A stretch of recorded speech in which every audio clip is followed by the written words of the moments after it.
விஜய் வந்து வெறுமனே அமைச்சரவை ஃபார்ம் பண்றது மட்டும் இல்லாம திமுகவையும் அதிமுகவையும் பலவீனப்படுத்திடணும் அப்படிங்கறதுலயும் ஒரு கான்சியஸா இருக்காரா? கண்டிப்பா. அவங்க 2 பேரையும் அதிமுகவை மற்றும் சிலர் மற்றும் பலர் தான் வச்சிருக்காரு. அதுல வேற பாதி பிளவுபட்டு போயிடுது. திமுகவை தனிமைப்படுத்தணும்னு நினைச்சாரு. திமுகவை கிட்டத்தட்ட தனிமைப்படுத்திட்டாருன்னு தான் பாக்குறோம். நம்ம எந்த கட்சியும் இப்ப அங்க இல்ல.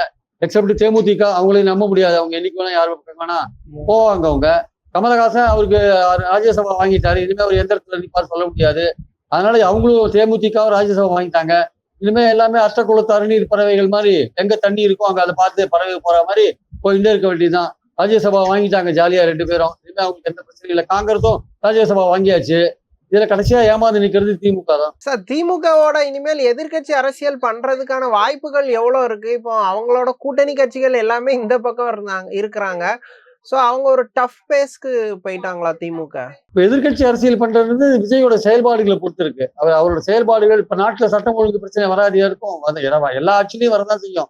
இங்க பெண்கள் கற்பழிப்பு சம்பவங்கள், பாலியல் வன்கொடுமை எல்லாம் சமூகத்துல நடக்கதான் செய்யும். கொலைகள் ஏற்கனவே தினகரன் வந்து ஒரு பெரிய அறிக்கை விட்டாரு. ஏகப்பட்ட கொலைகள் நடக்குது. அதெல்லாம் நடக்கதான் செய்யும். அதெல்லாம் சொல்லிதான் திமுக ஆட்சி மேல கடுமையான விமர்சனங்கள் நீங்க வச்சீங்க ஆக்சுவலா.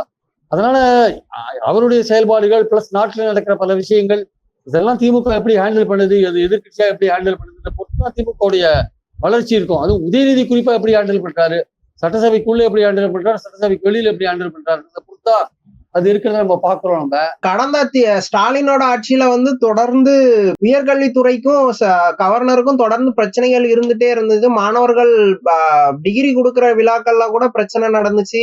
வைஸ் சான்சலர் நியமிக்க முடியாம பிரச்சனை இருந்துச்சுன்னு நிறைய இருந்துச்சு. இப்போ காங்கிரஸ் எம்எல்ஏ இப்ப அமைச்சர் ஆகுறாரு. அவர் அந்த இஷ்யூ அந்த அளவுக்கு சமாளிச்சிருவாரா? ரொம்ப கஷ்டம் சார். சேலஞ்சிங்கா இருக்கும். ஏன்னா அந்த விசி அப்பாயின்மெண்ட்ல வந்து கவர்னர் சொல்றபடிதான் நடக்கணும் அப்படின்னு இருக்கு. இவங்க வந்து ஒரு மசோதா போட்டாங்க. மசோதாவை வந்து சுப்ரீம் கோர்ட் அதோட ஸ்பெஷல் அதிகாரத்துல நிறைவேற்றினாங்க. அதை சேலஞ்ச் பண்ணி இன்னொரு குறுக்கு சாலை ஓட்டுற மாதிரி இன்னொரு விஷயம் கோர்ட்ல பெண்டிங்கா இருக்கு.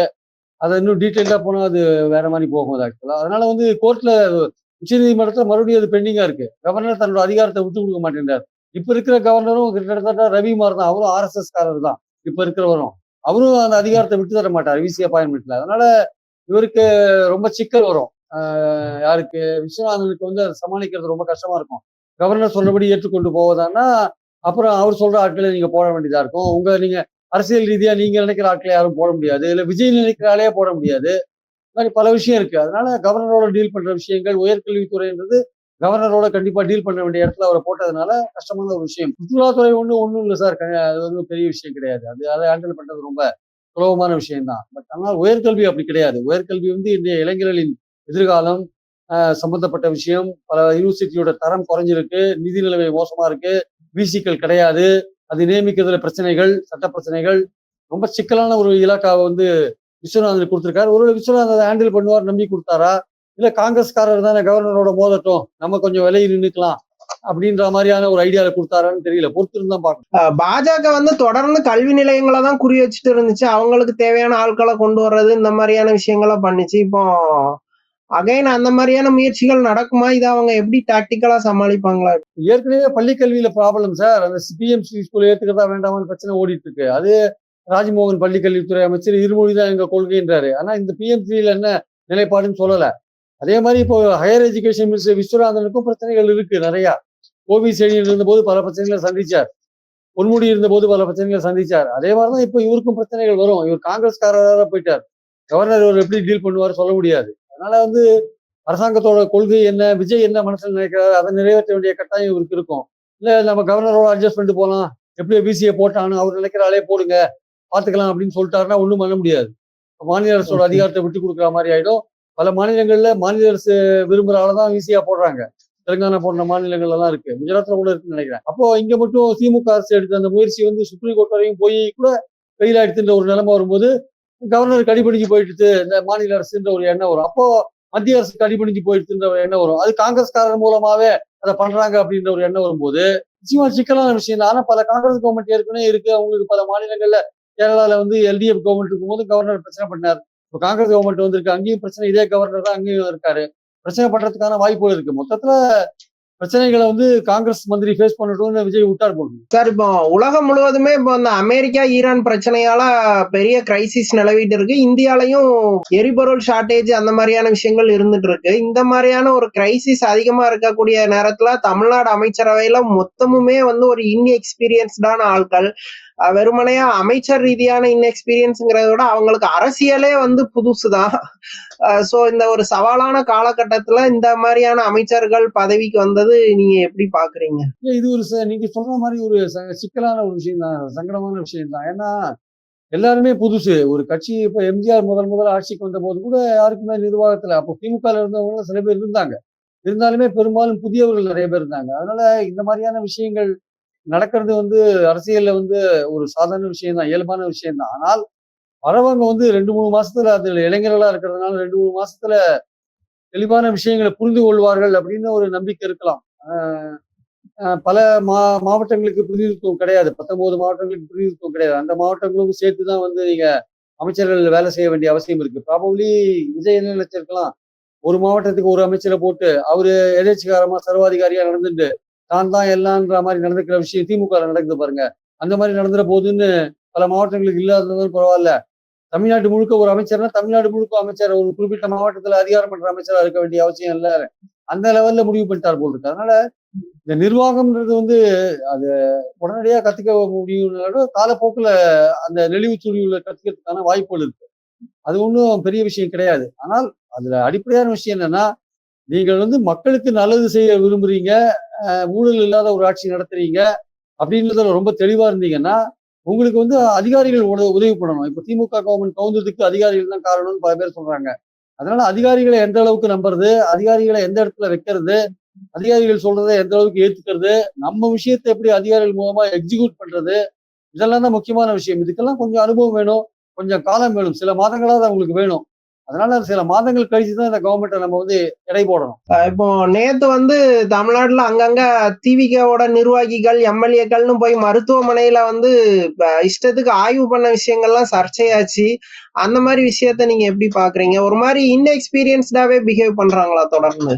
அது அது தொடக்கத்துல வந்து ஒரு இது சார், ஆரம்ப ஜோருன்னுவாங்க. அதாவது இந்த ஆரம்ப ஜோர்னா ஆட்சிக்கு வந்துட்டோம், இந்த கவர்மெண்ட் சரி பண்ணி ஆகணும் அப்படின்ற ஒரு அந்த வைராக்கியத்தோட போய் பண்ற விஷயம். ஆனா இந்த அரசாங்கம்ன்றது என்ன, அது எப்படி செயல்படும், அது எப்படி மெத்தனமா இருக்கும், எப்படி சுணக்கமா இருக்கும், அது எப்படி சாட்டையார் அடிச்சு அதை வேலை வாங்கணும், அதெல்லாம் காலப்போக்கில் தான் தெரியும். இவங்க நினைச்ச மாதிரி ஒரு நாள் ராத்திரிக்குள்ள எல்லா மாறுதலையும் கொண்டு வந்துட முடியாது. அதுக்கு டைம் ஆகும். இவங்க என்ன நினைச்சிட்டு இருக்காங்க, நம்ம ஒரே நாள்ல எல்லாத்தையும் சரி பண்ணிடலாம் நினைக்கிறாங்க. ஆனா இவங்க இந்த மாதிரி போய் பண்ணும்போது என்ன ஆகும்னா, சில சமயம் என்ன ஆகும்னா, அது வேற மாதிரி எதிர்மறையான விளைவுகளை கொண்டு போகும். ஆக்சுவலா ஒண்ணுமே தெரியாதவங்க, அதிகாரத்துல சம்மந்தம் இல்லாதவங்க எல்லாம் வந்து நிர்வாகத்துல வந்து தலையிட்டாங்கன்னா அது வேற மாதிரியான ஒரு சுச்சுவேஷன் கொண்டு போகும். அதனால விஜய் தான் இவங்களெல்லாம் கண்ட்ரோல் பண்ணணும். நியாயமா ஒரு அமைச்சரோ இல்ல வேறு பொறுப்புல இருக்கவங்களோ போய் வந்து சோதனை பண்றது, அது நல்ல விதங்கள் விஷயத்தை சரி பண்றதுக்காக சோதனை பண்றது வேற விஷயம். அதுக்கு தாவேக்கால இருக்கிற நிர்வாகிகள் எல்லாம் போய் சோதனை பண்ணாங்கன்னா அது வந்து நிர்வாகத்துல இருக்கவங்க அதை ஏத்துக்க மாட்டாங்க. அது பல பிரச்சனைகளை உருவாக்கும். இன்னொன்னு எம்எல்ஏக்களே எல்லாருமே புதுசுங்கிறதுனால இவங்க ஒரு ப்ராப்பரா அவங்களுக்கு இதே பண்ணணும், இதே பண்ணக்கூடாதுன்னு ஒரு தெளிவான கைடன்ஸ் கொடுத்துருக்கணுமா? அந்த மாதிரியான விஷயங்களை இவங்க செய்ய தவறாங்களா? சார் முதல்ல இந்த எம்எல்ஏக்களுக்கு ஓரியன்டேஷன் கோர்ஸ் நடத்தணும் சார். ஒரு அட்வொகசி, ஆங்கிலத்தில் சொல்றதுன்னா அவங்க சட்டமன்றத்தில் எப்படி நடந்துக்கணும், சட்டமன்ற விதிகள் எப்படி இருக்கு, நிர்வாகத்தில் எப்படி நடந்துக்கணும், அதிகாரிகள்ட்ட எப்படி மூவ் பண்ணணும், உங்க ஏரியா சம்பந்தப்பட்ட விஷயங்கள் எப்படி நீங்க பிரச்சனையை தீர்க்கணும், பொதுமக்கள் பிரச்சனையை எப்படி அதிகாரிகள் கவனத்துக்கு கொண்டு போகணும், அதிகாரிகள் செய்யலைன்னா அவங்க எப்படி டீல் பண்ணணும், இதெல்லாம் அவங்களுக்கு சொல்லி தரணும். இந்த தாவேக்கா எம்எல்ஏக்களுக்கு சொல்லி தரணும். சொல்லி தரத்துக்கு யார் அங்க இருக்கா? தாவேக்கால செங்கோட்டையன் தான் சொல்லி தரணும். அவர் ஒருத்தர் தான் அங்க இருக்காரு. மத்தவங்களுக்கு எல்லாம் என்ன தெரியும்? விஜய் உட்பட சொல்றேன் நானு. விஜய் உட்பட அவரும் புதுசுதான் நிர்வாகத்துக்கு. ஆனா எல்லாருக்குமே ஒரு ஓரியன்டேஷன் கோர்ஸ் அவசியமாது. இல்லாட்டி என்ன ஆகும்னா, இல்லாட்டி பிரச்சனைகள் வரும். இதை டீல் பண்றதுல பிரச்சனைகள் வரும். அது அரசுக்கு பாதகமான செய்திகளா போய் முடியும். ஈரோட்ல ஏதோ ஒரு எம்எல்ஏ வந்து எஸ்பிட்ட போய் எனக்கு ரிப்போர்ட் எல்லாம் கொண்டு வாங்க, மாவட்டத்துல என்னென்ன குற்றம்லாம் இருக்குன்னு ரிப்போர்ட் கொண்டு வாங்கன்னு கேட்டிருப்பாங்க போல. அவங்க கலெக்டர்கிட்ட கம்ப்ளைண்ட் பண்ணிட்டாங்களா? இந்த மாதிரி அங்கங்க ஏதோ சின்ன சின்ன பிரச்சனைகள் உருவாகி அதுக்கெல்லாம் ஒரு எல்லை கோடு இருக்கு சார். நீங்க எல்லா விஷயத்தையும் நீங்க கேட்க முடியாது. நிர்வாக ரீதியா ஏதோ ஒரு குற்றம் நடக்குது, இல்ல ஏதோ ஒரு ஆக்ஷன் எடுக்கலன்னா நீங்க கேட்கலாமே தவிர, நீங்க இந்த மாதிரி சீரியஸான ரிவ்யூ பண்றதுக்கு அவங்க அதிகாரிகள் இருக்காங்க, அவங்க மேலதிகாரிகள் இருக்காங்க. அவங்க அங்க ரிவ்யூ பண்ணுவாங்க. எத்தனை குற்றம் பதிவாச்சு, எத்தனை குற்றத்துல புலனாய்வு நடந்திருக்கு, எத்தனை குற்றத்துல கைது பண்ணிருக்காங்க, கைது பண்ணதுல எத்தனை குற்றத்துல நீதிமன்ற ப்ரொசீடிங்ஸ் போயின்னு இருக்கு, எத்தனை இதுல தண்டனை வாங்கி கொடுத்தாங்க, அதெல்லாம் அவங்க மேலே பார்த்துப்பாங்க. ஆனால் ஒரு குற்றம் நடந்த பிறகு அது நடவடிக்கை எடுக்கல, பாரபட்சம் காட்டுறாங்க அப்படின்னா அதுல எம்எல்ஏ தலையிடலாம். அதான் இதை பத்தி ஓரியன்டேஷன் கோர்ஸ் தேவை, இந்த எம்எல்ஏக்களுக்கு தேவை. அது செஞ்சாங்கன்னா பெட்டர். யாராவது அனுபவம் மிக்கவர்கள், சட்டமன்ற துறையில அனுபவம் மிக்கவர்கள், இல்ல அரசியல் துறையில அமைச்சர்களா ரொம்ப வருஷம் அனுபவம் மிக்கவர்கள், கூப்பா கிருஷ்ணன் போன்றவர்கள் அந்த கட்சியில இருக்காங்க. அந்த மாதிரி இருக்கிற ஆட்களை கூப்பிட்டு கூட ட்ரைனிங் கொடுக்க சொன்னாங்க. விஜய் பாஜக எதிர்ப்பை தீவிரமா பண்றது இல்ல. இப்போ கூட்டணி கட்சியில இருக்க திருமாவளவனோ காங்கிரஸோ கம்யூனிஸ்டோ பாஜக தீவிரமா எதிர்ப்பாங்க. சோ இந்த கூட்டணி கட்சிகளுக்கு அது என்ன மாதிரி சிக்கலா அமையும்? கண்டிப்பா சிக்கலா அமையும் சார். இது மட்டும் இல்ல, இது ஆல் இந்தியா பாலிடிக்ஸ்ல இந்தியா கூட்டணியிலையும் ஒரு பிரச்சனையை உண்டாக்கும். ஏற்கனவே காங்கிரஸ் வந்து திரிணாமுல் காங்கிரஸை எதிர்க்கிறாங்க, பல மாநில கட்சிகள் திமுக எதிர்த்துட்டாங்க. அங்க இந்தியா கூட்டணியில வந்து தாவேகாவை கொண்டு வைக்க முடியுமா தெரியல. தாவேகா அங்க போகுமா, மோடிக்கு பயந்துட்டு பேசாம இருந்துருமான்னு சொல்ல முடியாது. அதனால இந்தியா கூட்டணியோட எதிர்காலமும் கேள்விக்குறியா இருக்கு. இங்க வந்து எந்த அளவுக்கு நீங்க இணக்கமா போறீங்க பாஜக அரசோட? இணக்கம்ன்றது அவங்க இப்போ பிஎம்சி ஸ்கூல் இருக்கு. இப்ப பிஎம்சி ஸ்கூல்ல நீங்க ஏத்துக்க போறீங்களா இல்லையா? இருமொழி கொள்கை தான் உங்க கொள்கை. பிஎம்சியை நீங்க ஏத்துனீங்கன்னா இந்திக்கு வழிவிடுற மாதிரி ஆயிடும். அதை நீங்க ஏத்துக்க போறீங்களா இல்லையா? இல்லங்க நிதி கிடைக்கணும், வேற வழி கிடையாது, பிராக்டிக்கலா பார்க்கணும், அதை ஏத்துக்கணும் அப்படின்ற மாதிரியான ஒரு முடிவுக்கு வந்தாருன்னா அது திருமாக்கு காங்கிரஸுக்கெல்லாம், காங்கிரஸுக்கு கூட பிரச்சனையா இருக்காது, திருமாக்கு கண்டிப்பா ஒரு பிரச்சனையா இருக்கும். திருமா கேள்வி கேட்பாரு, ஏன் நீங்க இருமொழின்னு சொல்லிட்டு நீங்க பிஎம்சி ஏத்துக்கிறீங்க? காங்கிரஸ் கேள்வி கேட்குமான்னு தெரியல. கேரளால காங்கிரஸ் கவர்மெண்ட் இப்போ வந்திருக்கவங்க பிஎம்சிக்கு எதிராக இருக்கிற மாதிரி தெரியல. ஈவன் வந்து கர்நாடகால கூட இருக்கு. கர்நாடகாலன்னா அவங்க வந்து ஹிந்தி ஏற்கனவே இருக்கிறத நம்ம பார்க்கலாம். நம்ம அதனால அவங்களுக்கு ஒன்றும் பெரிய பிரச்சனை கிடையாது. தமிழ்நாட்டுல இருமொழி கொள்கையை வச்சிருக்கிற தாவேகா பிஎம்சி ஸ்கூலை ஏத்துனாங்கன்னா கொள்கை மாறுபாடு, கொள்கை வேறுபாடு இங்க வரதுக்கான வாய்ப்பு இருக்கு.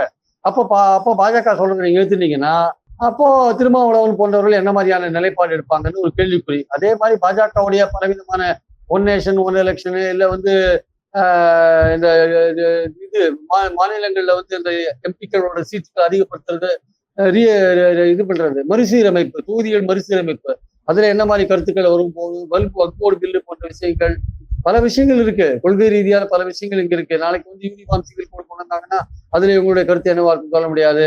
ஸோ பல விஷயங்கள் இருக்கிறதுனால பாஜகவோட தாவேகாவோட அணுகுமுறை, அதாவது பாஜக எதிர்ப்புன்றதை வச்சு மட்டுமே அரசியல் பண்ணக்கூடாது அப்படின்னு சில பேர் சொல்றாங்க. ஆனா பாஜகவோட நடவடிக்கைகள் தமிழ்நாட்டை பாதிக்கும் போது அதை பத்தி பேசாதே எப்படி இருக்க முடியும்? பாஜக எதிர்ப்பு அரசியல் தான் திமுக தோல்விக்கு காரணம்னு சில பேர் பேசிட்டு இருக்காங்க. ஏங்க பாஜகவோட செயல்பாடுகள் தமிழ்நாட்டை பாதிக்கும் போது பேசாத எப்படிங்க இருக்க முடியும்? நிதி கொடுக்காத பேசாத இருக்க முடியுமா? அதை தமிழ்நாட்டு மக்கள் கவனத்துக்கு எடுத்துட்டு போக வேண்டாமா? அவங்க கூட கூட்டணியில் இருக்கிற கட்சி வந்து அவங்களுக்கு துணையா இருக்காங்க சொல்ல வேண்டாமா? சில பேர் வந்து பேசுறது ரொம்ப வேடிக்கையா இருக்கு. பாஜக எதிர்ப்பை மட்டும் திமுக எடுத்துதான் தோற்று எடுக்க வேண்டிய அவசியம் ஏன் வருது? ஆக்சுவலா பாஜக அரசு தமிழ்நாட்டுக்கு செய்யற துரோகம் காரணமா தானே வருது. அப்ப தொடர்ந்து நீங்க அந்த விஷயத்த செஞ்சீங்கன்னா விஜய் அரசு என்ன மாதிரி நடவடிக்கை எடுக்கும்? அது திமுக மாதிரி மோதல் போக்க கடைபிடிக்குமா, இல்ல அது இணக்கமான போக்க கடைபிடிக்குமா? இணக்கம்னா எந்த அளவுக்கு இருக்கும், அது எந்த அளவுக்கு இருக்கும்? திருமாவளவன் கோவப்படுற அளவுக்கு இருக்குமா, கோவப்படாத அளவுக்கு இருக்குமா எல்லாம் பொறுத்து இருந்தா பார்க்கணும். காங்கிரஸ் கோவப்படுற அளவுக்கு இருக்குமா, கோவப்படாத அளவுக்கு இருக்குமான்னு பொறுத்து இருந்தா பார்க்கணும். சார் இப்போ அதிமுக அந்த சிவிஎஸ் ஃபேக்ஷன் வந்து இவங்க கூட அமைச்சரவையில பங்கேற்பாங்கன்னு சொல்லி செய்திகள் வந்துச்சு. ஆனா கடைசி நேரத்துல அவங்களுக்கு இடம் இல்லை, இனிமேல் சேர்க்கப்படுறதுக்கான வாய்ப்பும் இருக்க மாதிரி தெரியல. என்ன காரணம் அவங்களுக்கு இடம் கொடுக்காததுக்கு? அவங்க இப்ப திருசங்குல நிக்கிறாங்க, அந்தரத்துல தொங்குறாங்க. இப்போ வேற வழி இல்லை. அதாவது அவங்கள பொறுத்த மட்டும் விஜய்க்கு என்ன பிரச்சனைனா, அவங்கள நீக்க சொல்லி, அவங்க 25 பேரை நீக்க சொல்லி சபாநாயகர்கிட்ட இவர் ரெப்ரசன்டேஷன் கொடுத்துருக்காரு. யாரு? பழனிசாமி தரப்பை நீக்க சொல்லி அவங்க ஒரு ரெப்ரசன்டேஷன் கொடுத்துருக்காங்க, சிவி சண்முகம் வேலுபடி. அதுல வந்து சபாநாயகர் டிசிஷன் எடுக்காது இழுத்தடிக்கிறாரு. எவ்வளவு நாள் இழுத்தடிப்பார் சொல்ல முடியாது. குறைஞ்சபட்சம் 3 மாசம் இழுத்தடிக்கிறதுக்கான வாய்ப்பு இருக்கு. அதுக்கப்புறம் இழுத்தடிக்கலாம். சுப்ரீம் கோர்ட் டைரக்ஷன் படி எக்ஸப்ஷனல் சர்க்கம்ஸ்டான்சஸ்ல அதுக்கப்புறமும் இழுத்தடிக்கிறதுக்கான வாய்ப்புகள் இருக்கு. அப்போ இந்த முடிவு எப்போ எடுப்பாரு? அந்த முடிவு எடுக்காத போது இவங்களை அமைச்சரவையில் சேர்க்கிறது சரியா வருமா அப்படின்ற ஒரு கேள்வி இருக்கு. அதனால விஜய் வந்து கொஞ்சம் அதை தள்ளி போடலாம் அப்படின்னு நினைச்சிருப்பாரு. நீங்க வெளியில இருந்து ஆதரிங்க, நான் சரியான சமயத்துல உங்களை சேர்த்துக்கிறேன்னு சொல்லலாம். ஆனால் இவங்க எல்லாமே பதவிக்காக தான் வந்தவங்க. ஏதோ நாங்க கட்சியை காப்பாற்ற போறோம், எடப்பாடி வந்து திமுக ஆதரவோட அமைச்சரவை அமைக்க பார்த்தாரு, அதான் வெளில வந்தோம் அப்படின்னு சொன்னா கூட அங்க நீங்க கட்சிக்குள்ளேயே இருந்து அவரை எதிர்த்து நின்று அவரை பதவியிலேருந்து தூக்குற வழியை பாக்குறத விட்டுட்டு இப்ப நீங்க வெளியில வந்துட்டீங்க, அவருக்கு ஒரு வாய்ப்பை கொடுத்துட்டீங்க. அவர் என்ன பண்ணுவார்? இப்போ உங்களுக்கு இங்க அமைச்சரவையில இடம் இல்லைன்னா உங்க ஆட்கள்லாம் கொஞ்சம் யோசிப்பாங்க, நம்ம இங்க தொடர்ந்து இருக்கலாமா வேண்டாமா, எடப்பாடிட்டே போயிடலாமான்னு. அப்போ விஜய் வந்து இவங்களுக்கு அமைச்சரவையில பதவி கொடுக்கறத தள்ளி போட்டான்னு வச்சுக்கோங்க, அப்போ வேலுமணி குரூப் கரையறதுக்கான வாய்ப்பு இருக்கு. ஒருத்தர அங்க எடப்பாடி பக்கம் போறதுக்கான வாய்ப்பு. நம்ம எதுக்கு இங்க வந்தோம், நம்ம கிடைக்குமா இல்லையான்னு தெரியலையே, நம்ம இருக்கிற பதவி போயிடும் போல இருக்கு. இப்ப வேலுமணி குரூப்புக்கு என்ன பிரச்சனைனா 32 பேரை சேர்க்கறது ரொம்ப கஷ்டமா இருக்கு. அவங்க 25 பேர் 24 பேரோட நிக்கிறாங்க. 32 பேர் வரமாட்டேன்றாங்க. 32 பேர் வந்தா ஒரேடியா சேர்ந்துடலாம், தாவேக்காவே மாறிடலாம் நினைக்கிறாங்க. அது 32 பேரும் வரமாட்டேன்றாங்க. அதனால சிக்கல் என்ன பண்றாங்க, இந்த சிக்கல்ல சபாநாயகர் முடிவெடுக்கிறதுக்கு தாமதப்படுத்துறாரு. ரெண்டாவது இவங்களை சேர்த்தா இவங்க மேல ஊழல் குற்றச்சாட்டு பல விஷயங்கள் இருக்கு. விஜய் தூய சக்தின்னு சொல்லிட்டாரு. தூய சக்தி மறுபடியும் இந்த மாதிரி எல்லாம் ஊழல் சக்தியை சேர்த்தா என்ன ஆகுது? அதனால அதுவும் ஒரு பக்கம் யோசிக்கலாம் ஒருவேளை. இந்த மாதிரி பல சிக்கல் இருக்கிறதுனால அவங்களை அப்படியே அந்தரத்துல தொங்க விட்டாரு. இப்ப அந்தரத்துல தொங்க விட்டதுனால அதுல இருக்கிறவங்க தொடர்ந்து விஜய் ஆதரவு நிலைப்பாட்டுல இருப்பாங்களா, இல்ல மறுபடியும் எடப்பாடி கிட்ட போவாங்களான்றத பொறுத்து இருந்தா பார்க்கணும். ஆனா சிவிஎஸ் ஃபேக்ஷன் பொதுக்குழு கூட்டி எடப்பாடியவே பொதுச் செயலாளரா தூக்கிறதுக்கு பிளான் பண்ற மாதிரி தெரியுது. சோ ஒருவேளை எடப்பாடியை தூக்கிட்டு அதுக்கப்புறம் அபிஷியலா ஜாயின் பண்ணலாம்னு நினைப்பாங்களா? அந்த ஒரு வழி இருக்கு சார். அதே சமயம் சபாநாயகரும் வேலுமணி சிவி சண்முகம் குரூப் ரெகனைஸ் பண்ணிட்டாருன்னா அவங்க கோர்ட்டுக்கு போவார் பழனிசாமி. அது கோர்ட்ல 1 வருஷம் 1.5 வருஷம் ஓடிட்டு இருக்கும். அது ஒன்றும் பெரிய விஷயம் கிடையாது. ஆனால் போட்டி பொதுக்குழு கூட்டி எடப்பாடியை நீக்கிட்டு நாங்க தான் உண்மையான அதிமுகன்னு சொல்லிட்டு வந்தாங்கன்னா, சபாநாயகர் டிசிஷனும் சிவி சண்முகத்துக்கு வேலுமணிக்கு ஆதரவா இருந்ததுன்னா, அந்த சமயத்துல 32 பேர் இவங்களுக்கு சேர்றதுக்கான வாய்ப்புகள் இருக்கு. எவ்வளவு பேர் பொதுக்குழு உறுப்பினர்களை சிவி சண்முகம் வேலுமணி குரூப் சேர்க்கிறதுன்றத பொறுத்து இருக்கு. கிட்டத்தட்ட 2500 பேர் இருக்காங்க. குறைஞ்சபட்சம் ஒரு 1500 600 பேரை சேர்த்துட்டாங்க வச்சுக்கோங்க. அப்ப பெரும்பான்மை உறுப்பினர்கள் சேர்ந்த மாதிரி ஆயிடும். அந்த மாதிரி கூட்டி இப்ப இவங்களுக்கு இருக்கிற ஒரே வழி அதுதான். போட்டி பொதுக்குழு கூட்டி எடப்பாடியை நீக்கிட்டு தாங்கள் தான் உண்மையான அதிமுக என்று சொல்லுவதன் மூலமாக சட்டமன்றத்திலையும் ஒரு ரெகக்னிஷன் வாங்கிட்டு இதை காரணமா காமிச்சு அங்க உள்ள கொண்டு கொடுத்தாங்கன்னா சபாநாயகர் நாங்க தான் உண்மையான அதிமுக, நாங்க பெரும்பான்மை சட்டமன்றத்திலையும் இருக்கோம் வெளியில இருக்கோம்னு சொல்லும் போது சபாநாயகர் அதை ரெகக்னைஸ் பண்ணிட்டா வச்சுக்கோங்க. அப்புறம் அவங்கள அமைச்சரவையில சேர்க்கறதுல எந்த பிரச்சனையும் இருக்காது. அப்போ தாவேக்கால ஒரு 4 பேரை வெளில வச்சுட்டு அங்க 4 பேரை சேர்க்கறது ஒன்றும் பெரிய விஷயமா விஜய்க்கு இருக்கிறதுக்கான வாய்ப்புகள் இல்லை. ஸோ இந்த சூழல்ல அடுத்தது இவங்க எடுக்கிற நடவடிக்கை தங்கள் கிட்ட இருந்து ஆட்கள் எடப்பாடி கிட்ட போகாத இருக்கணும்னா போட்டி பொதுக்குழு இமிடியா கூட்டி ஆகணும். அதுதான் சிபிஎஸ்க்கும் வேலுமணிக்கும் இருக்கிற ஒரே வழியா இருக்கு. போட்டி பொதுக்குழு கூட்டி தாங்கள் தான் உண்மையான அதிமுக நிரூபிக்கணும். அதுல டிலே பண்ணாங்க வச்சுக்கோங்க. ஏன்னா இங்க அமைச்சரவையில சேர்றதும் டிலே ஆகுது, ஸ்பீக்கர் டிசிஷன் எடுக்கிறதுக்கும் டிலே ஆகுது, நீங்க போட்டி பொதுக்குழு கூட்டுறதுக்கும் டிலே ஆச்சுன்னா ஆளுங்க உங்ககிட்ட இருந்து ஆளுங்க கரைஞ்சிட்டே இருப்பாங்க, போயிட்டே இருப்பாங்க. அதனால இமிடியேட்டா போட்டி பொதுக்குழு கூட்ட வேண்டிய கட்டாயம் வேலுமணி கம்பெனிக்கு இருக்கு. ஆக்சுவலா அவங்க பண்ணி அவங்க நீக்கினாங்கன்னா உண்டு. ஏன்னா எடப்பாடியே பொதுக்குழு கூட்டுற மாதிரி தெரியல, அவர் தோல்விக்கு பொறுப்பேற்றுக்கிற மாதிரி தெரியல. என்ன விட்டா யாரும் கிடையாது, என்கிட்டதான் கட்சி சின்னம் இருக்கு, நான் தான் பெரிய ஆளுன்னு அவருக்கு உட்காந்துருக்காரு. எதுக்கும் நான் பதில் சொல்ல மாட்டேன்னு உட்காந்துருக்காரு. அப்போ அவருக்கு நீங்க ஒரு பாடம் கற்பிக்கணும்னா போட்டி பொதுக்குழு இமிடியேட்டா கூட்டி ஆக வேண்டும். இப்போ அதிமுக எம்எல்ஏக்களுக்கு அமைச்சர் பதவி கொடுக்கறதுக்கு திருமாவளவன் கம்யூனிஸ்டுமே எதிர்ப்பு தெரிவிச்சாங்க. அதுவும் விஜய்க்கு ஒரு நெருக்கடியா இருந்ததா? அது ஒண்ணு எனக்கு பெரிய அளவுக்கான நெருக்கடியா இருந்திருக்குன்னு தோணல சார். ஏன்னா ஆட்சிக்கு ஒரு நிலைத்தன்மை வேண்டும் சார். இவங்களெல்லாம் சேர்த்தா கூட 115 பேர் தான் வருவாங்க. அப்புறம் சிபிஎம் வெளியில இருப்பாங்க. ஸோ அது ஒரு ஊசலாட்டத்தன்மையை தான் பிரதிபலிக்கும். அதனால கட்சி இன்னொரு 15-20 பேர் மேல இருந்தாங்கன்னா கட்சி ஒரு நிலைத்தன்மையோட இருக்கும் அப்படின்ற ஒரு நம்பிக்கை மக்களுக்கு வரும் ஆக்சுவலா. அதனால ஒரு லாங் ரன்ல பார்க்கும்போது அந்த மாதிரி ஆட்களை வர்றதுதான் விஜய் விரும்புவார். அதுக்கு காலப்போக்கில் இவங்களை சமாதானப்படுத்துவார். திருமாவளவனையும் ஐயூஎம்லையும் சமாதானப்படுத்தி சிபிஎம்மையும் அவங்க வெளியில இருந்து ஆதரிக்கிறாங்க. சமாதானப்படுத்துறதுக்கான வாய்ப்பு இருக்கு. இல்ல அந்த அதிமுகலயே ஊழல் சம்பந்தப்படாதவங்க, ஊழல் வழக்குகள் இல்லாதவங்களா பார்த்து உள்ள சேர்க்கறதுக்கான வாய்ப்புகள் கூட இருக்கு. அது மாதிரி கூட பண்ணலாம். ஆனால் சிவி சண்முகமோ வேலுமணி அதுக்கு ஒதுப்பாங்களா தெரியாது. அதனால அதுவும் ஒரு காரணமா இருக்கலாம். அவங்க ஊழல் ஆட்களா இருக்காங்க, திருமாவளவன் ஒத்துக்க மாட்டேன்றாரு, சரி நம்ம இதோடயே போலாம், நம்ம ஒரு செக்யூலர் ஃபேஸை காமிக்கலாம். நம்ம அந்த செக்யூலர் மதச்சார்பற்ற சக்தி திமுகவுக்கு பதிலாக தான் மதச்சார்பற்ற சக்தியா உருவாயிருக்கும், நம்மளை நோக்கி திமுக கூட்டணி கட்சியில வந்துடுச்சு, ஸோ அந்த இமேஜை நம்ம மெயின்டைன் பண்ணிட்டு போலாம்னு அந்த ஐடியால கூட இருக்கலாம். ஒரு 6 மாத காலம் இதை ஓட்டலாம், எப்படியே ஓட்டலாம், அதுக்குள்ளேயும் இந்த அதிமுக உறுப்பினர்கள் பத்தின விஷயம் எல்லாம் ஓரளவுக்கு செட்டில் ஆகும், அதுக்கப்புறம் நம்ம முடிவு பண்ணிக்கலாம்னு விஜய் நினைக்கலாம் ஒரு வேளை. ஆனால் அவருக்கு நிரந்தரமான ஒரு ஆதரவு அப்படின்னா இந்த அதிமுக பிரிந்து வந்த குழு இருக்குல்ல, அது சேர்த்தாதான் நிரந்தரமான ஆதரவா உருவாகும். சார், இன்னைக்கு தேவைக்கு அமைச்சரவை விரிவாக்கம் நடந்திருக்கு. தலித்கள் 7 பேருக்கு இன்னைக்கு பங்கேற்பு கிடைச்சிருக்கு. ஓவரால் இந்த அமைச்சரவை எப்படி பாக்குறீங்க? இந்த அமைச்சரவையை பொறுத்த மட்டும் விஜய் அதை விரிவுபடுத்த வேண்டிய நிலையில இருக்காரு. ஏன்னா 234 பேர் கொண்ட அமைச்சரவை கொண்ட சட்டமன்ற உறுப்பினர்கள் கொண்ட தமிழ்நாடு அரசு சட்டமன்றத்துல 15% மந்திரிகள் பொறுப்பேற்கலாம் இருக்கு. கிட்டத்தட்ட 35 பேர் வரையும் பொறுப்பேற்கலாம். ஏற்கனவே 10 பேர் தான் இருந்தாங்க. இப்போ மேலும் ஒரு 23 பேர் சேர்த்து இப்போ 33 பேர் ஆயிருக்காங்க. இன்னும் 2 இடங்கள் பாக்கி இருக்கு. அது ஐயூஎம்எலுக்கும் இவருக்கும் விசிகாவுக்கும் திருமாவளவருக்கும் ஒதுக்கி வச்சிருக்காங்கன்னு நினைக்கிறேன். ஸோ அது ரெண்டையும் அப்புறம் ஃபில்லப் பண்றதுக்கான வாய்ப்புகள் இருக்கு. இப்போ தற்சமயம் இந்த அமைச்சரவையில வந்து நீங்க சொல்ற மாதிரி 4 பெண்கள் இருக்காங்க, 7 தலித்துகள் இருக்காங்க, ஒரு இஸ்லாமியர் இருக்காரு, கிறிஸ்துவர் இருக்காரு, ஒரு பிராமணர் கூட ஒருத்தர் இருக்காரு. இதோட சேர்த்து 2 பிராமணர் வந்து சட்டமன்ற அமைச்சரவையில் இருக்கிறத நம்ம பாக்குறோம். ஒருத்தர் வெங்கட்ரமணன் மயிலாப்பூர், இன்னொரு ஸ்ரீரங்கம் ரமேஷ், 2 பிராமணர்கள் இருக்காங்க. ஐ திங்க் சுதந்திர இந்தியாவில தமிழ்நாடு அமைச்சரவையில 2 பிராமணர்கள் இருக்கிறது இதுதான் முதல் தடவைன்னு நினைக்கிறேன். நிச்சயமா அந்த கம்யூனிட்டி ரொம்ப உலகாகிதப்படுவாங்கன்றதுல எந்த விதமான சந்தேகமும் கிடையாது. ஸோ இந்த சூழல்ல வந்து அந்த அமைச்சரவையில் இருக்கிறவங்களுக்கு நிர்வாக அனுபவங்கள்லாம் அவ்வளவா இல்லைன்றது நம்ம பாக்குறோம் நம்ம. அதனால இனிமே தான் அதுல செங்கோட்டையன் தவிர மற்ற யாருக்குமே பெரிய அளவுக்கான நிர்வாக அனுபவம் கிடையாது. ஸோ அவர்கள் மெதுவாக அந்த நிர்வாகத்தோட சூட்சுமங்களை புரிந்து கொண்டு செயல்படுறதுக்கு கொஞ்ச நாள் ஆகும். கூடிய மட்டும் வந்து அவங்க 19 மாவட்டங்களுக்கு பிரதிநிதித்துவம் கொடுக்காத இருந்திருக்காங்க. இல்ல பல மாவட்டங்களுக்கு பிரதிநிதித்துவம் கொடுத்து கூட 19 மாவட்டங்களுக்கு பிரதிநிதித்துவம் கிடையாது. அதுல 8 மாவட்டங்களை தாவேக்கா தேர்ந்தெடுக்கப்படவே இல்லை. ஆனா அவங்க வந்து மாவட்டத்துக்கு ஒரு அமைச்சர்னு கொடுக்கறதுக்கான வாய்ப்பே இல்லை. அப்போ இந்த திமுக அதிமுக செஞ்ச மாதிரி மாவட்டத்துக்கு ஒரு மந்திரி போன்ற விஷயங்கள் எல்லாம் அவங்க கணக்குல எடுத்துக்கல. சென்னையில மட்டும் 7 அமைச்சர்கள் இருக்காங்க. 14 பேர் வின் பண்ணி 7 அமைச்சர்கள் இருக்காங்க. அப்போ சென்னையை வந்து முக்கியத்துவப்படுத்துறாங்க தாவேக்கா. அது என்ன தெரிவிக்குதுன்னா, சென்னையில நடக்கிற எந்த விஷயங்களும் அது அரசியல் ரீதியா இருந்தாலும் சரி, சமூக ரீதியா இருந்தாலும் சரி, அது வந்து தமிழ்நாடு முழுக்க வந்து ஒரு தாக்கத்தை உண்டு பண்ணுன்றதுனால சென்னையை வந்து ஸ்ட்ராங்கா தன்னோட கோட்டையா வச்சுக்கிறதுக்கான முயற்சிகள்ல அவங்க இறங்குறாங்கன்னு நம்ம பாக்குறோம் நம்ம. இல்லாட்டி 7 அமைச்சர்கள் இங்க இருக்க வேண்டிய அவசியமே இல்லை. அது அதிமுகலையும் திமுகலையும் நிறைய அமைச்சர்கள் இருந்தாங்கன்னு பாக்குறோம். அதிமுக அவ்வளவு பேர் வெற்றி பெறாதனால இங்க அவ்வளவு அமைச்சர்கள் இல்லை.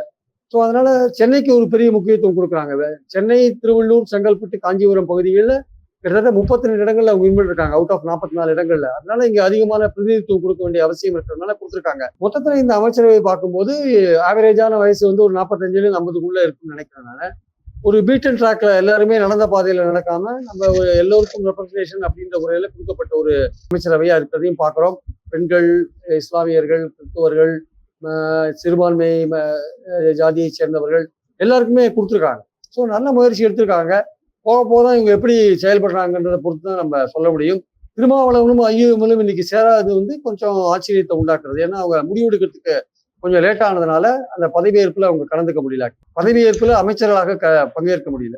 சார், இப்போ அமைச்சர்களுக்கு புதிதா நியமிக்கப்பட்ட அமைச்சர்களுக்கு வந்து இலாக்கா அறிவிச்சிருக்காங்க. காங்கிரஸை சேர்ந்த விஸ்வநாதனுக்கு உயர்கல்வித்துறையும் ராஜேஷ்குமாருக்கு சுற்றுலாத்துறையும் அறிவிச்சிருக்காங்க. ரெண்டுமே ஒரு முக்கியமான போர்ட்போலியோ தானே சார்? எப்படி? அதாவது உயர்கல்வித்துறை கண்டிப்பா முக்கியமான போர்ட்ஃபோலியோ காங்கிரஸ்க்கு. ஏன்னா இப்ப இருக்கிற நிலைமையில வந்து உயர்கல்வித்துறை தான் வந்து உங்களுக்கு வந்து பல யூனிவர்சிட்டிஸ்ல வந்து விசி எல்லாம் இல்ல. பழைய கவர்னருக்கும் திமுக அரசுக்குமான பிரச்சனைகள்ல யாரு அந்த மசோதாலாம் போட்டு அமைச்சாங்க, விசி நியமிக்கிறதுல மாநில அரசுக்கு தான் அதிகாரம்ட்டு சுப்ரீம் கோர்ட்ல அந்த மசோதாலாம் அப்ரூவ் பண்ணாங்க. பட் அது மறுபடியும் கோர்ட் சிக்கல்ல மாட்டி நிக்கிறதுனால பல யூனிவர்சிட்டிகள் வந்து நிதி விஷயத்துல ரொம்ப மோசமா இருக்கு. அதனால விசி இல்லாத யூனிவர்சிட்டிஸ் அதிகமா இருக்கு. ஸோ உயர்கல்வின்றது சாதாரணமா இல்ல, ஒரு சேலஞ்சிங் துறையா அது இருக்கிறத நம்ம பாக்குறோம். அதை வந்து காங்கிரஸுக்கு கொடுத்துருக்காருன்னா ப்ராபபிலி வந்து அவங்க வந்து கவர்னரோட அவங்க டீல் பண்ண வேண்டிய கட்டாயத்துல உயர்கல்வித்துறை இருக்கிறத நம்ம பாக்குறோம். அது எப்படி கவர்னரோட டீல் பண்ண போறாரு, அது அந்த பொறுப்பை காங்கிரஸ் கிட்ட விட்டுட்டாரு விஜயன்றது ரொம்ப ஆச்சரியமான ஒரு விஷயமா இருக்கு. தாங்கள் எதற்கு கவர்னரோட மோத வேண்டும், காங்கிரஸ் அமைச்சர் மோதினா பரவாயில்லன்னு விட்டாரோன்னு தெரியல. ஏன்னா உயர்கல்வித்துறையில அப்பாயின்மெண்ட்ஸ் முதற்கொண்டு பல விஷயங்கள்ல நீங்க சான்சலர்ன்ற முறையில கவர்னரோட கலந்து ஆலோசிக்க வேண்டிய அவசியம் இருக்கு. அப்ப கவர்னரோட விருப்பத்தை நிறைவேற்ற வேண்டிய கட்டாயம் வரும். அதனால இந்த ஏற்கனவே இந்த விசி அப்பாயின்மெண்ட்லாம் சிக்கல்ல இருக்கு, சட்ட சிக்கல்ல மாட்டின்னு இருக்கிறதுனால இது எப்படி செயல்பட போறாரு விஸ்வநாதன்றது ஒரு பெரிய சவாலான ஒரு விஷயம் தான் கொடுத்துருக்காரு அவரு. காங்கிரஸை வந்து கிட்டத்தட்ட வந்து மாட்டி விட்டாருன்னு தான் நினைக்கிறேன். இந்த உயர்கல்வி கொடுத்ததன் மூலமா சிக்கல்ல மாட்டி விட்டாருன்னு நினைக்கிறேன். Okay sir. அதான் இப்போ திருமாவளவனும் ஐயுஎம்எலும் இன்னைக்கு அமைச்சரவையில ஜாயின் பண்ணிடுவாங்க அப்படிங்கிற மாதிரி தான் நேற்று செய்திகள் வந்துச்சு.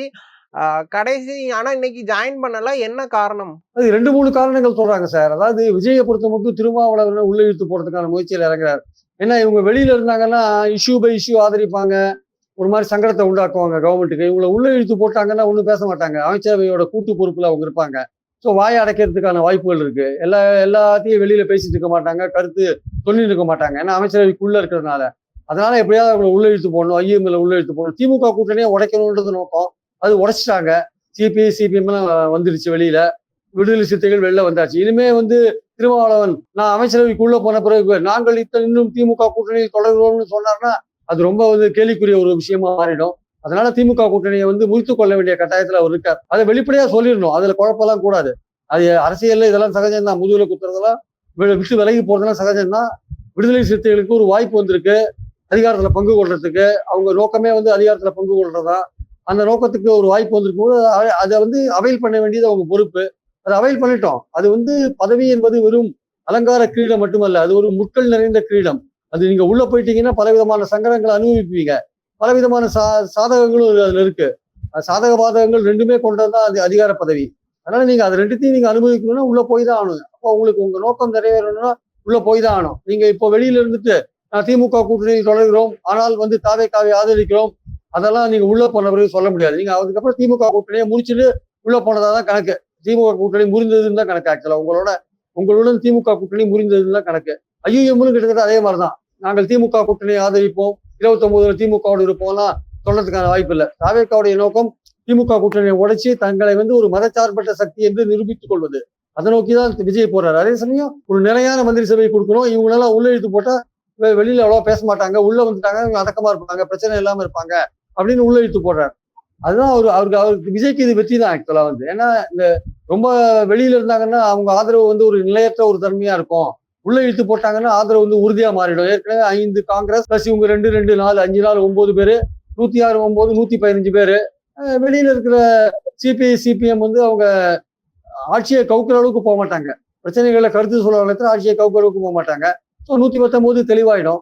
அந்த வெளியில பிரிந்து வந்த அதிமுக குழு அது வெளியில இருந்து ஆதரிச்சுன்னா அதுவும் அவங்களுக்கு அட்வான்டேஜ் தான் அவங்களுக்கு. அதனால அதுல கொஞ்சம் குழப்பம் இருக்கிறதுனால அவங்கள இன்னைக்கு பதவி ஏத்துக்காத நிலை அவங்களுக்கு இருக்கே தவிர, காலப்போக்கில் அவங்களும் பதவி ஏத்துக்கிறதுக்கான வாய்ப்புகள் கிடைக்கும். ஆனா மந்திரி சபையை எப்படி விஸ்தரிக்க முடியும்? இருக்கிற தாவேக்கா மந்திரிகளை டிராப் பண்ணிட்டு தான் அவங்களை கொண்டு வர முடியும். 35 பேருக்கு மேல போட முடியாது. இருக்கிற மீதி இருக்கிற 2 வந்து ஐயுஎம்எலுக்கும் விசிகாவுக்கும் கொடுக்க வேண்டிய அவசியம் இருக்கிறத நம்ம பாக்குறோம். அதனால விஜயை பொறுத்த மட்டும் அடுத்த ஸ்டெப் எடுத்து வச்சிருக்காரு.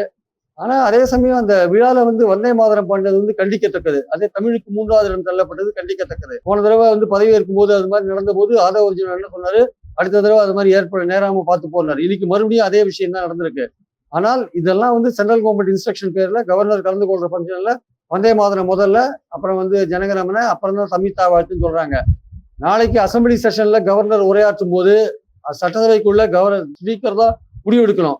அந்த இடத்துல தமிழ்தா வாழ்த்த 3வது இடத்துக்கு தள்ளினாங்கன்னா அதை விட கேவலம் வேற எதுவும் இருக்காது. அதனால இனிமே அவங்க இது கவர்னர் கலந்துக்கிற ஃபங்க்ஷன் சென்ட்ரல் கவர்மெண்ட் இன்ஸ்ட்ரக்ஷன் சொல்லிட்டு தப்பிச்சுட்டு போகலாம். நாளைக்கு அசம்பிளிக்குள்ள இதே மாதிரி நடந்ததுன்னா தமிழை அலட்சியப்படுத்துகிற ஒரு வேலையை தாவேக்க ஆரம்பிச்சுட்டாங்கன்னு நம்ம முடிவா தீர்மானிக்கலாம். வந்தே மாதரம் பாடப்பட்டதுக்கே கடுமையான கண்டனங்கள் எழுந்தது. ஆதவ அர்ஜுனா நேரடியாவே விளக்கம் கொடுத்தாரு, இனிமேல் இந்த மாதிரி நடக்காதுன்ட்டு. ஆனா இப்ப அகைன் நடந்திருக்கு. இது வந்து தாவேக்க அரசு ஒரு மாதிரி பாஜக கண்ட்ரோல்ல இருக்கு அப்படின்னு புரிஞ்சுக்கலாமா, இல்ல ஸ்லோலி டைம் எடுக்கும்னு புரியணுமா? நேரம் கொஞ்சம் காலம் எடுக்கும். இவங்களால இப்ப கவர்னர்கிட்ட போயிட்டு நீ வந்தே மாதரம் பாடக்கூடாது சார் இந்த ஃபங்க்ஷன் சொன்னீங்கன்னா இவங்களுடைய முக்கியமான வேலை முடியாது இல்ல. அமைச்சர்கள் பதவி ஏற்றுக்கணும்ல, அது வந்து சிக்கல்ல மாட்டோம்ல. அந்த ஒரு பர்டிகுலர் பாயிண்ட்ல பிரஸ்டீஜ் இஷ்யூ மாதிரி நீங்க நிக்க முடியாது. சரி நம்ம வேலை நடக்கணும் அப்படின்னு இப்போ போறாங்க ஆக்சுவலா. ஆனா இவங்க கண்ட்ரோல்ல இல்ல அந்த இடம். கவர்னர் மாளிகையில் நடக்கிற ஃபங்க்ஷன், கவர்னர் கலந்துக்கிற ஃபங்க்ஷன் இவங்க கண்ட்ரோல்ல இல்ல. அது கவர்னர் மாளிகை நடத்துற ஃபங்க்ஷனா இருக்கு. அதுல இவங்க நினைச்சா பண்ணலாம். ஆனா அவங்க பண்றதுக்கான தைரியம் எடுத்தோன்னு அவங்களுக்கு இல்ல. பண்ணினா ஒரு ரசாபாசமா மாறி ஏதாவது வாக்குவாதம் வந்து அது ஃபங்க்ஷன் ரத்தானா அது இவங்களுக்கு தான் நஷ்டம். அமைச்சரவை பொறுப்பேற்க முடியாது, இது தள்ளி போகும். அது ஒரு இஷ்யூவா மாறிடும். எதுக்கு எடுத்த உடனே இந்த இஷ்யூன்னு யோசிக்கலாம், விஜய் யோசிக்கலாம். ஆனால் இங்க ஓகே, சென்ட்ரல் கவர்மெண்ட் இன்ஸ்ட்ரக்ஷன் படி கவர்னர் ஃபாலோ பண்றாரு, நீங்க வேற வழி இல்லாம அதை ஒப்புக்கொள்ள வேண்டிய நிலையில இருக்கீங்க, கரெக்ட். சட்டமன்றத்துக்குள்ள சபாநாயகர் தான் முடிவெடுப்பார். அந்த இடத்துல தமிழ்தா வாழ்த்து 3வது இடத்துக்கு போச்சுன்னா அதுக்கு நீங்க தான் பொறுப்பு ஆக்சுவலா. அங்க வந்து வந்தே மாதரத்தை முதல்ல பாடினாங்கன்னா அது நீங்க தமிழை அலட்சியப்படுத்துறீங்கன்ற ஒரு விஷயம் வந்துடும் ஆக்சுவலா. அதனால அங்க நீங்க சட்டமன்றத்துக்குள்ள எப்படி நடந்துக்கிறீங்கன்ற பொறுத்துதான் தமிழ்தா வாழ்த்துக்கு நீங்க கொடுக்குற மதிப்பு மரியாதை நமக்கு தெரிய வரும். சார் இப்போ விசிகாவும் ஐயுஎம்எலும் கொஞ்ச நாள்ல அமைச்சரவையில பங்கு பெற்றும் அப்படின்னு தான் சொல்றாங்க. விசிகாக்கு வந்து ஒரு அமைச்சர் தான் கொடுக்குறாருன்னா அது வன்னியரசா இருக்குமா, இல்ல திருமாவளவனுக்கு கொடுக்கறதுக்கான வாய்ப்புகள் இருக்கா? சார் விஜய் வந்து திருமா தான் வரணும்ன்றார் சார். திருமா வந்து அமைச்சரவைக்கு வந்து ஒரு கௌரவம் கிடைக்கும், ஒரு அனுபவம் இருக்கிறவங்க இருந்தா நமக்கு நல்லா இருக்கும்னு அவர் நினைக்கிறார்.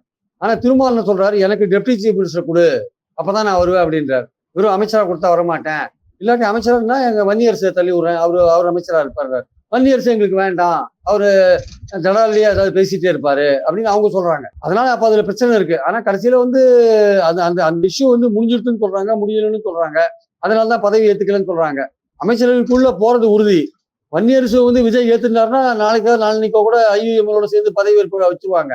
ஆனா அதே சமயம் இல்ல இல்லைங்க, நீங்க தான் வரணும், நீங்க வந்தாதாங்க திரும்ப வந்தாங்கன்னா அவங்களுக்கு நல்லது. இன்னும் வந்து நிலைத்தன்மை இன்னும் ஸ்ட்ராங் ஆகும். அரசாங்கத்தோட நிலைத்தன்மை. அவர் அவ்வளவு சீக்கிரம் வெளில வர மாட்டாரு. கொஞ்சம் பொறுப்போட ஓரளவுக்கு பேசுவாரு. அதனால அவரை வந்து அங்க போடுறது பெட்டர்னு விஜய் நினைக்கிறார். அவரோட அனுபவம் நம்ம யூஸ் பண்ணிக்கலாம் அப்படின்னு நினைக்கிறாரு. அது ஒரு செக்கா கூட இருக்கும். இவங்களுக்கு பல சிக்கல் இருக்கு சார். விஜய் அரசு வந்து காங்கிரஸையும் உள்ள சேர்த்துட்டு இருக்காங்க. இப்ப மத்திய பாஜக அரசு இவங்களை எப்படி பாக்குதுன்ற ஒரு எண்ணம் இருக்கு. காங்கிரஸும் உள்ள இருக்கு. இப்ப எப்படி ஜார்க்கண்ட்ல காங்கிரஸ் அரசு இருக்கோ, ஜேஎம்எம்மோட காங்கிரஸும் இருக்கோ, அதே மாதிரி இங்க வந்து இவங்களோட காங்கிரஸும் இருக்கு. அது எப்படி நிதி போன்ற விஷயங்கள் எப்படி இந்த அரசு நடத்த போகுது, மத்திய அரசு, மத்திய பாஜக அரசு நடத்த போகுதுன்னு முக்கியமா இருக்கு. வாங்குறதுல இவங்க எந்த விதமான சமரசத்தை மேற்கொள்ள போறாங்கன்ற ஒரு விஷயமும் இருக்கு. மத்திய பாஜக அரசு நிதி போன்ற விஷயங்கள்ல ஏற்கனவே திமுக அரசு வந்து ரொம்ப படாத பாடுபடுத்திட்டாங்க. அதே மாதிரியான படாத பாடுபடுத்தினா தாவேக அரசோட காங்கிரஸும் பங்கேற்று இருக்கிற தாவேக அரசோட நிலைப்பாடு எப்படி இருக்கும்? அது வந்து ஒரு கன்ஃபரன்டேஷன், மோதல் போக்க கடைபிடிக்குமா இல்ல இணக்கமான போக்க கடைபிடிக்குமா? இணக்கம்னா அது எந்த அளவுக்கு இணக்கம்? பாஜகவோட கொள்கைகளை ஏற்றுக்கொள்ற அளவுக்கு இணக்கமா இல்ல நிதிகள் வாங்குறதுக்கு போராடுற அளவுக்கு இணக்கமா அப்படின்ற ஒரு விஷயம் இருக்கு. ஸோ அந்த பார்டர் லைனை எங்க கிராஸ் பண்ணுவாங்கன்னு தெரியாது. அது காங்கிரஸ் பார்த்துட்டே இருப்பாங்க. அப்போ அது திருமாவளவனும் வாட்ச் பண்ணிட்டு இருப்பாரு, ஐயுஎம்லும் வாட்ச் பண்ணிட்டு இருப்பாங்க பாஜகவோட இவங்களுடைய போக்கு எப்படி இருக்குன்ட்டு. அதே சமயம் காங்கிரஸ் கூட இருக்கிறதுனால விஜய்க்கு பல பிரச்சனைகள் உண்டு. பண்டைய மாநிலங்களோட நமக்கு நதிநீர் பிரச்சனைகள்லாம் நிறைய இருக்கு. அதுவும் காங்கிரஸ் கவர்மெண்ட் கேரளாலையும் இருக்கு, கர்நாடகாலையும் இருக்கு. அவங்களும் எப்படி டீல் பண்ண போறாங்க? இப்ப ஜூன் 12 வந்தா காவிரி வாட்டர் ரிலீஸ் பண்ணி ஆகணும். அது என்ன பண்ண போறாங்க? அதுல பல பிரச்சனைகள்லாம் இருக்கு. குறிப்பிட்டபடி காவிரி வாட்டர் வந்து கர்நாடகா விடுவாங்களா மாட்டாங்களா? அப்ப காங்கிரஸையும் இங்க கூட வச்சுட்டு எப்படி நீங்க கர்நாடகாவை ஃபைட் பண்ணுவீங்க? பல விஷயங்கள் இருக்கு. அதனால இது வந்து கூட்டணி ஆட்சி. இது விஜய் ஆட்சி கிடையாது. விஜயோடைய தாவேகா ஆட்சி கிடையாது. தாவேகா தலைமையிலான கூட்டணி ஆட்சி. அப்ப காங்கிரஸும் அதுல இருக்கு, தீர்மாவும் இருக்காரு, ஐயுஎம்னு இருக்குன்னா அவங்க கருத்தெல்லாம் கேட்டுட்டு தான் போக வேண்டிய அவசியம் இருக்கு. கருத்தை கேட்காம போனீங்கன்னா அமைச்சரவைக்குள்ள பிளவு வரும். ஸோ இதெல்லாம் பல சிக்கல்கள் இருக்கு. இருந்தாலுமே ஒரு ஆப்பர்ச்சுனிட்டி கிடைக்குதுன்னு காங்கிரஸுக்கு வந்து 59 வருஷம் கழிச்சு இப்பதான் ஆட்சியை நுகர்ற ஒரு வாய்ப்பு தமிழ்நாட்டில் கிடைச்சிருக்கு. அதை அவங்க விடத்துக்கு விரும்பல. திருமாவளவனுக்கு அவங்க நோக்கத்தை நிறைவேற்ற வாய்ப்பு கிடைச்சிருக்கு, விடல. ஐயுஎம்எலுக்கு கேரளாவில் அவங்க ஏற்கனவே அமைச்சர்கள் இருக்காங்க. இப்போ ஒரு வாய்ப்பு தமிழ்நாட்டில் கிடைக்குது. அது காலகாலத்துக்கு இனிமேல் கிடைக்குமான்னு தெரியாது. கிடைச்சிருக்கு, அவங்க அனுபவிக்க விரும்புறாங்க. சிபிஐ சிபிஎம் எப்போதுமே பதவியை விரும்புறது கிடையாது, வெளியிலேருந்து ஆதரிக்கிறாங்க. ஸோ காங்கிரஸ் கூட இருக்கிறதுனால பல சிக்கல்களும் இருக்கு.